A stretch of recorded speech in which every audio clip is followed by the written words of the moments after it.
오늘의 말씀. 오늘 말씀 본문은 누가복음 22장 54절에서 62절까지입니다. 예수를 잡아 끌고 대제사장의 집으로 들어갈새 베드로가 멀찍이 따라가니라. 사람들이 뜰 가운데 불을 피우고 함께 앉았는지라. 베드로도 그 가운데 앉았더니 한 여종이 베드로의 불빛을 향하여 앉은 것을 보고 주목하여 이르되 이 사람도 그와 함께 있었니라 하니, 베드로가 부인하여 이르되 이 여자여, 내가 그를 알지 못하노라 하더라.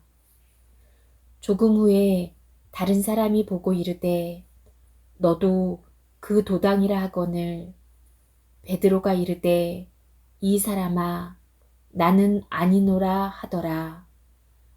1시간쯤 있다가 또 한 사람이 장담하여 이르되 이는 갈릴리 사람이니 참으로 그와 함께 있었느니라. 베드로가 이르되 이 사람아, 나는 내가 하는 말을 알지 못하노라 하고 아직 말하고 있을 때에 닭이 곧 울더라.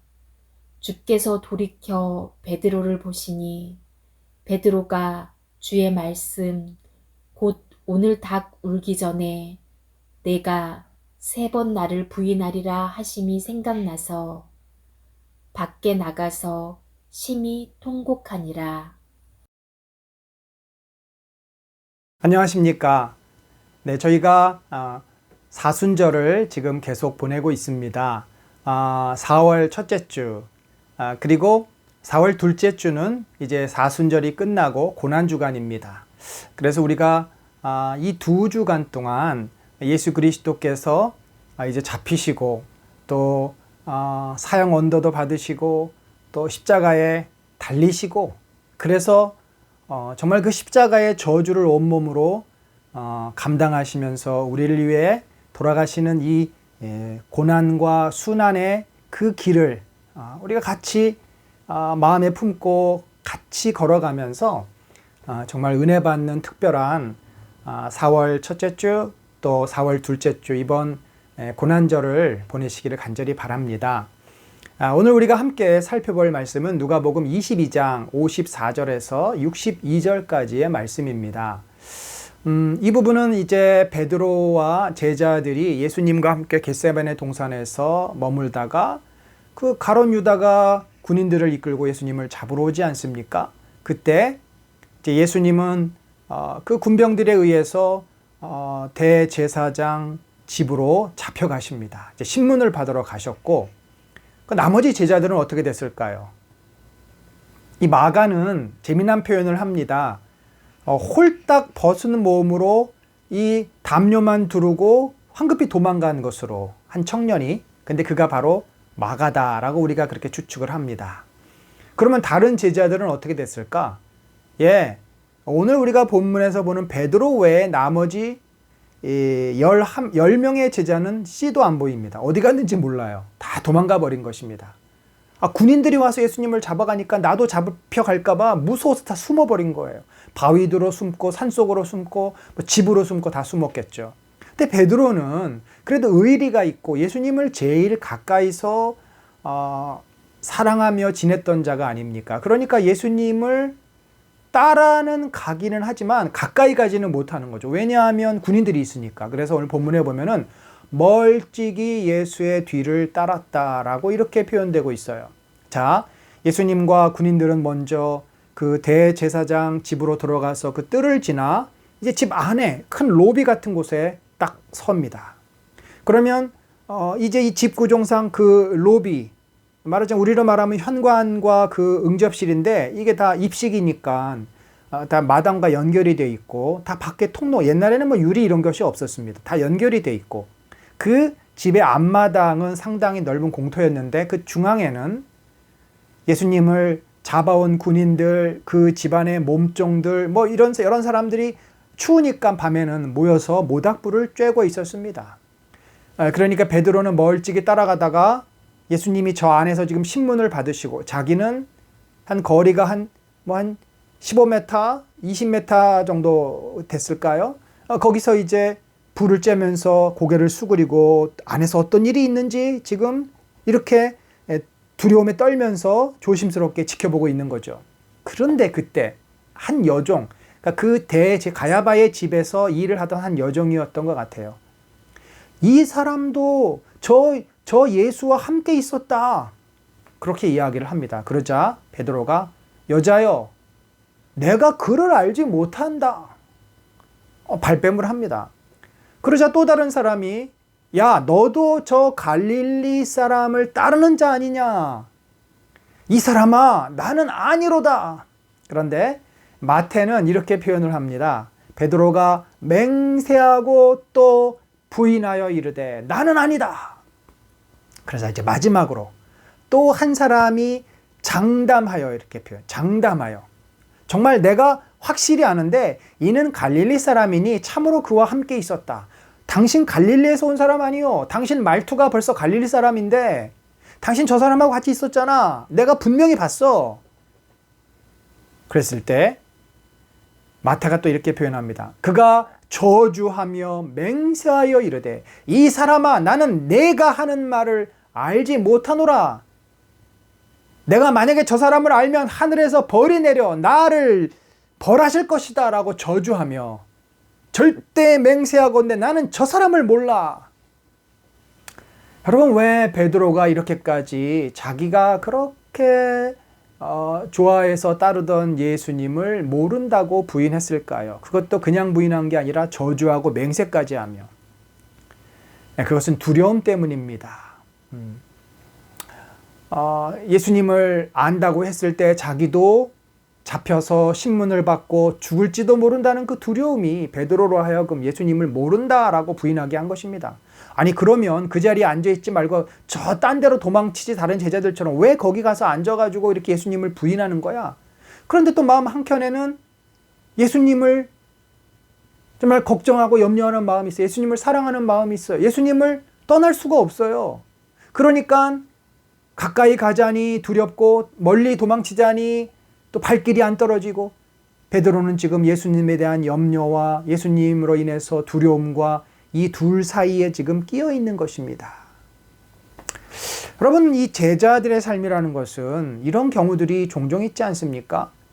예수님을 따라간다. 그 얘기는 뭐예요? 예수님이 살았던 삶을 우리들도 살아야 되는데, 그러면은 진실되게 살아야 하고 항상 사랑을 베풀어야 하고 용서해 주어야 하고 또 자비와 긍휼과 은혜 가운데 살아야 하고 뭐 이런 거잖아요. 그러면 이 현대인의 삶이라는 것은 자기 것 챙겨야 되고 남을 적당히 속일 줄도 알아야 되고 말도 좀 바꾸고 그러면서 내 것을 잘 챙기는 삶이 능력 있는 사람인데, 결국 우리가 예수님의 모습처럼 살다 보면 우리는 뭐예요? 손해를 보고 또 어려운 일이 생길지도 모른다는 거죠. 그러면 우리는 두려움이 생깁니다. 내 재산이 없어질지도 모른다는, 내가 사람들에게 모욕을 당하고 조롱당할지도 모른다는, 나에게 큰 불이익이 올 수도 있다는 두려움이 확 몰려오면서 우리는 멈칫하는 거죠. 그러니까 마치 예수님을 모르는 사람처럼, 예수님을 따르지 않는 사람처럼, 교회 다니는 사람이 아닌 것처럼 그렇게 행동합니다. 그러니까 우리에게는 두 얼굴이 있는 거예요. 예수님을 사랑하고 예수님 뜻대로 순종하며 살려는 마음. 예수님을 사실 떠날 수는 없어요. 예수님이 우리 마음에 계시고 우리는 또 예수님 근처에 있습니다. 그러나 그런 그 막상 어려움과 두려움이 몰려오면 우리는 금세 다른 얼굴로 갈아탑니다. 크리스찬이 아닌 것처럼. 그냥 일반 사람들, 당신들하고 난 똑같아. 나도 당신처럼 해야 돼. 적당히 이렇게 새치기도 하고 적당히 나도 내 거 챙겨야 돼. 여러분, 우리는 분명히 예수님을 믿고 따르며 예수님에 대한 고백을 하는 자로서 예수님처럼 살려고 하는 마음과 또 내가 느끼는, 경험하는 두려움, 불안함, 염려, 근심 사이에 우리는 계속 갈등하고 있습니다. 자, 여러분 그거 하나를 꼭 기억하십시오. 이때 베드로가 3번 부인했을 때 본문이 뭐라고 되어 있냐면 주께서 돌이켜 베드로를 보시니, 예수님은요 자신이 하신 말씀을 정확히 기억하셨어요. 그래서 베드로가 있다는 것도 아세요. 지금 신문을 받고 있는데, 예수님은 사실은 지금 관심이 어딨냐면 자기가 신문하는 이 대제사장보다는 베드로에게 관심이 있는 거예요. 왜냐하면 그는 그의 수제자였지 않습니까? 교회의 기둥이 되는 자였어요. 그래서 그를 돌아서 쳐다보십니다. 베드로가 저기 앉아 있구나. 아이고, 저 녀석이 얼마나 힘들까, 얼마나 저기서 마음 졸이고 있을까. 안타까운 그 눈으로, 불쌍한 눈으로 쳐다보시지 않았겠어요? 베드로는 예수님이 자신을 보는 시선을 탁 하면 눈이 마주쳤겠죠. 그 순간 꼭 깨요, 꼭 깨요, 닭이 울면서 내가 닭 울기 전에 3번 나를 부인하리라, 이 말씀이 떠오르고 그는 갑자기 자기가 예수님을 부인한 것이 너무 가슴이 아프고 죄송스러워서 밖으로 뛰쳐나가 통곡을 합니다. 여러분, 우리는 사실 순간순간 예수님을 이렇게 안 믿는 것처럼, 예수님을 모르는 것처럼 그렇게 살아갑니다. 그런 예수님을 부인하는, 제자가 아닌 것처럼 살아가는 모습이 분명히 우리 안에 있어요. 없는 게 아닙니다. 우리가 그걸 의식을 못할 뿐이에요. 여러분, 베드로처럼 꽃기호 소리를 들어야 됩니다. 예수님의 눈에 시선을 마주쳐야 됩니다. 그러면 내가 얼마나 주님을 잊어버리고 살고, 주님을 무시하고 살고, 주님을 모른 척하고 사는지가 보여요. 그래서 그것에 대해서 우리는 정말 스스로에 대해서 한번 깊게 회개하고 통탄해야 됩니다. 그 아픔이 있어야 돼요. 그래야만 정말 주님의 제자로 따를 수 있는 그 힘이 생깁니다. 안 그러면 계속 합리화하고 잊어버리고, 그러면서 나는 예수님과 가까이 있다라고 착각하는 어리석은 일을 범합니다. 결국 나중에 이 문제가 어떻게 해결이 됩니까? 베드로는 사실 이미 해결했습니다. 바다에서 빠질 때 예수님이 그에게 뭐라고 말씀하셨어요? 이 믿음이 적은 자야, 어찌하여 그 파도를 보느냐? 나를 봐야지. 그가 파도를 보는 순간 바다를 걸었다가 그만 바다에 빠집니다. 그러나 예수님을 보는 순간 그는 바다 위를 걸을 수 있었습니다. 여러분, 결국 우리가 제자로 산다는 것은 예수님을 바라보는 것입니다. 예수님을 바라보고 예수님을 의지하고 예수님의 손을 붙잡을 때 우리는 바다 위를 걷는 것 같은, 산을 옮길 수 있는 그런 능력을 행하고 놀라운 삶을 삽니다. 이것이 제자의 삶이에요. 이것이 믿음의 삶이에요. 그런데 믿음이 없으면, 예수님을 바라보지 않으면 우리는 두려움 앞에 그냥 무너질 수밖에 없습니다. 고난주간을 맞이하면서 이 사순절을 보내면서 먼저 고난을 기쁨으로 당하신 주님, 그 고난 앞에 두려워 떠는 베드로를 보며 오늘 우리 자신을 돌아보는 시간 되시기를 바랍니다. 말씀 기도. 오늘 말씀을 통해 2가지 기도 제목으로 기도하겠습니다. 예수님의 제자로 어떤 상황에서도 주님을 따르며 주님의 말씀에 순종하며 살아야 하는데, 당장 내 눈앞에서 손해보고 희생하는 것이 두려워서 회피하고 주님을 모르는 자처럼 사는 저의 연약함을 긍휼히 여겨주소서. 예수님을 모르는 사람처럼 행동하고 주님의 말씀을 불순종한 내 죄를 인식하고 깊게 깨달아 진심을 다하여 회개하고 돌이키게 하소서.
중보기도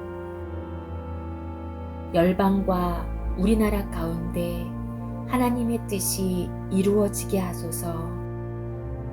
신재희 선교사님께서 경제적으로 가정적으로 어려움 가운데 있는 현지인들을 돕고 위로하며 격려하는 사역들을 잘 감당하게 하소서.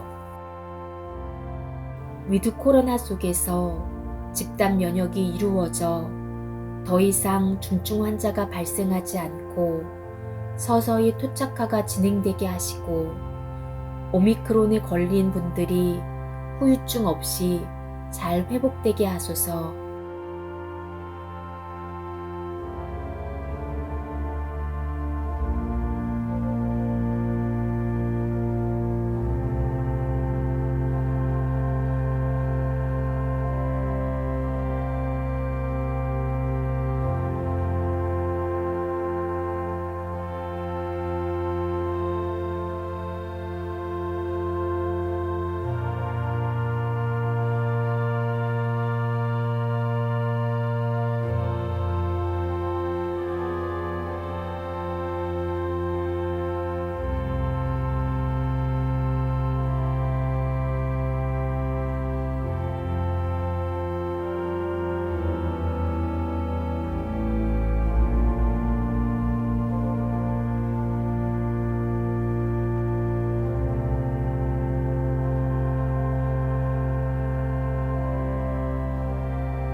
우리 교회가 하나님께 영광을 돌리는 하나님의 나라가 되게 하소서.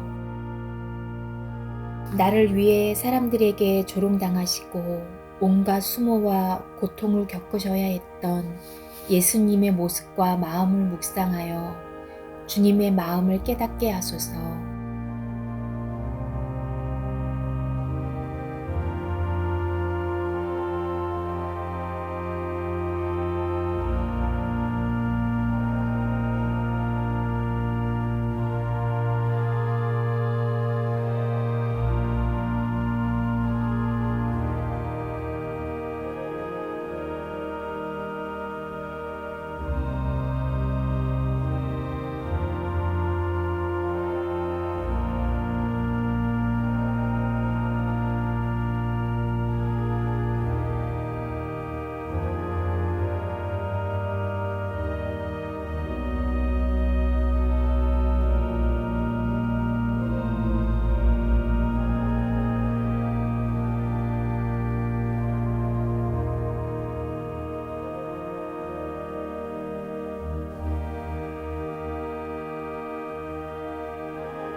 온 성도들이 교회를 이끌어갈 평신도 지도자들을 한마음이 되어 기쁨으로 세우고 그분들이 충성스럽게 직분을 감당하도록 기도하며 협력하게 하소서.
영규리 집사님 남편 백성욱 형제가 직장 생활을 성실히 잘하고 예수님을 믿어 구원받게 하소서.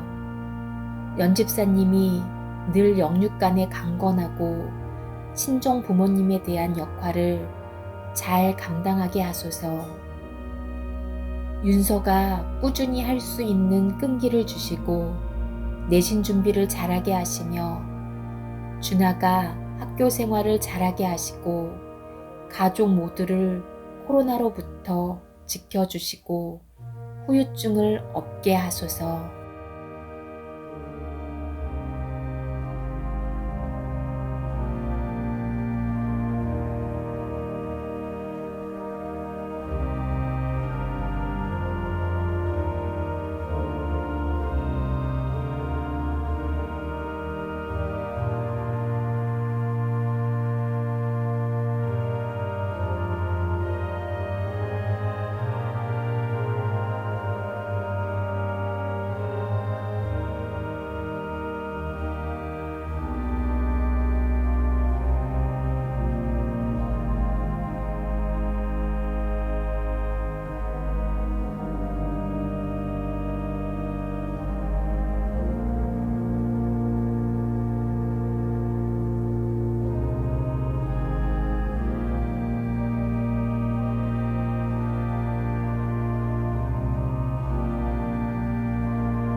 하나님과 깊게 교제하는 30분 영성 기도를 통해 우리를 사랑으로 인도하시는 예수님의 은혜를 누리시기 바랍니다. 오늘도 주님과 동행하는 하루 되세요.